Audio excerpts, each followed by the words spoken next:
the same thing I do every week. I'm gonna get on the jokes machine. I practice every day.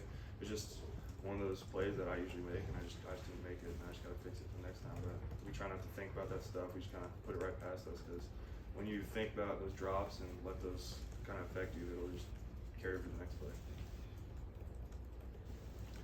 Brock, going back to the Tennessee game, we saw Brock get into something. You were right there with him. What happened? You looked like you were about to jump into a scrape there. Yeah, I mean, Bowers doesn't usually freak out into the pile, and I saw him start freaking out, so I knew something was wrong, so I just tried to get in there and get him out as quickly as possible. I didn't really know what was going on, but didn't want anything to escalate any further. Didn't want any flags thrown for sure, so we just tried to get in there and get him out. Do you say what happened? I think, I don't know, him and another player got into it. I don't really know exactly what happened, but he didn't like what happened, so I just got him over there. Oscar, over here. Oscar, ask you about Buster Faulkner, taking over the OC job at Tech. I know he worked primarily with the quarterback when he was here, but what kind of impact did Buster make when he was here at UGA? Yeah, I mean, he was right side Coach Monken every practice with the offense, and he was always giving all the receivers, all the tight ends, everyone on offense his input, and just how to get better at practice. And I know what kind of coach he is. He's a great coach, and he's got a great offensive mind, so I knew he was going to have them ready. Yeah, Oscar, Carson's been really consistent in terms of statistical output over the course of the season. What has sort of allowed him to attain that level of consistency on a week-in, week-out basis? I mean, I think just a guy like him, he gets better every week. I mean, he lets tape speak for himself. I mean, I think he's the best quarterback in the country. He prepares every week like it's his last game, and he took advantage of his role this year, and he's going to keep taking advantage of it. And I think he's going to keep getting better every week, just like he does every day in practice. Oscar, Kirby's talked about this team being able to take a punch, and I mean he's even joking around now about falling behind every game. But internally, how do you feel about the team's identity? And is the goal to get as dominant as the last 2 years' team's been? I mean, you guys are undefeated, but you know the fall behind thing is the thing coaches talk about. Yeah, I mean, we're figuring out more of our identity every day. I mean, we just want to be a physical, tough team that goes in there every game and tries to make the other team quit. And I think that we just do it every day at practice. I mean, just the way we practice every week kind of speaks for itself. We're not trying to compare ourselves to any of the previous teams here or teams that have been here in the past. I mean, we're just trying to create our own team and our own identity every week. Oscar, when you came to Georgia, did you think you guys might lose a game because that hasn't happened yet since you've been here? And, what's it like to be a part of a program that's doing what you guys are doing? I don't even think about that stuff. I mean, you just go every week and try to win and just stack wins on top of each other, and things just take care of themselves. I mean, I just know we got to keep practicing like we do, and just practice hard, play hard, and really just buy into the culture. Everything kind of takes care of itself. So I know y'all watch more film on Tech throughout the week. What's your first impression of this Georgia Tech team and what it's been able to do this season? Bowl eligible, first starter Brett Key.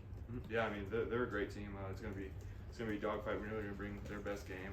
They've got really explosive offense. They've got some big players on defense, and they got a lot of guys that we've had previously in our program.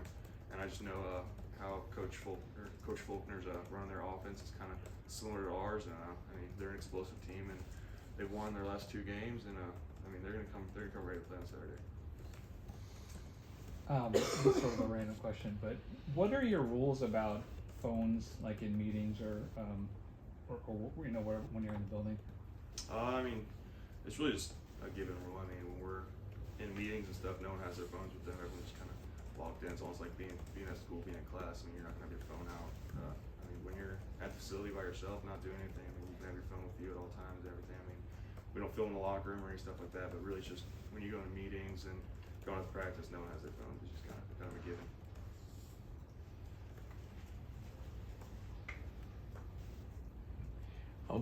Coach Bobo obviously has a different personality than Coach Monken. Can you give us any idea what his pregame speeches and motivational speeches are like?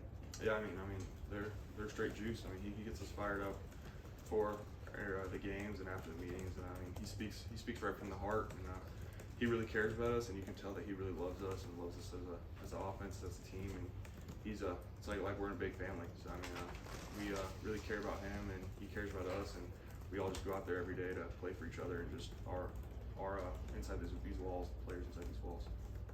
Time for two more questions? Yeah, it seemed like Carson was getting the ball out really quickly Saturday. A couple of balls jumped on Brock pretty quickly. Have you ever been running around and been like, all right, I need to snap my head around much faster? Have you ever caught one off the face? Essentially, is what I'm asking you, because these quarterbacks nowadays are throwing the ball really, really quickly and on top of.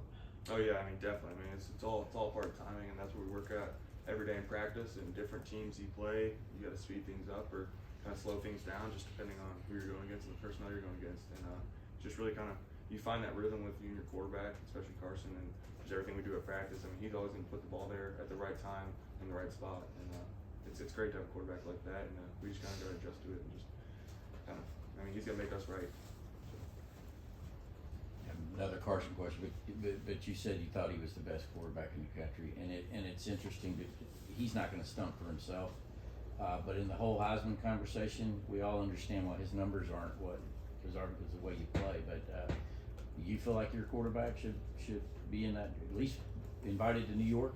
Yeah, I mean definitely. I mean you see what he does on film every day, and I think his film speaks for itself. And I mean it's not like his stats are bad. I mean you can look at quarterbacks that have been there previously, and I think he deserves a spot in New York.